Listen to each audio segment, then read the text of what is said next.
হ্যাঁ, আপনার নাম কি? শেখ আমল। আপনার বাড়ি কোথায়? ঢাকা বেসখালী। মুর্শিদাবাদ, তাই তো? আচ্ছা, আপনার কি রোগ হয়েছিল? আমার তো পাকা বুঝতে পারিনি। হ্যাঁ, তো ওখানে যে টিউমারের টিউমারের ধরা পড়ে, যে আপনার মলদ্বারের কাছে টিউমার ধরা পড়ে। তো আপনি ঠাকুরপুকুর ক্যান্সার হাসপাতালে চিকিৎসা করতে গেছিলেন। আপনার কাছে স্বাস্থ্যসাথী কার্ড ছিল, সেটা দিয়ে আপনি চিকিৎসা করিয়েছেন। তো ওখানে আপনার এক্সপিরিয়েন্স কেমন লাগলো এই হাসপাতালের চিকিৎসা সম্বন্ধে? আপনার ভালো লাগে।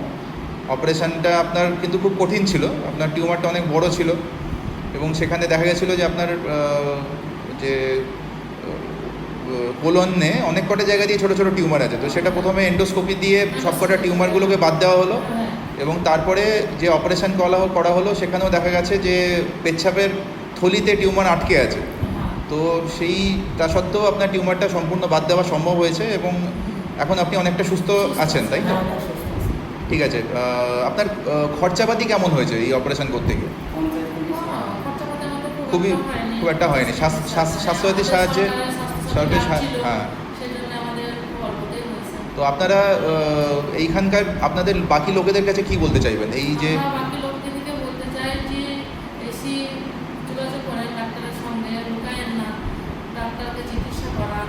কিন্তু সবকে ডাক্তার আছে, তারা সাহায্য করবে, কিছু তো সরকারও করছে, খুব একটা ভয়ের কারণ নাই, এটাই বলতে চাই। ঠিক আছে, ধন্যবাদ।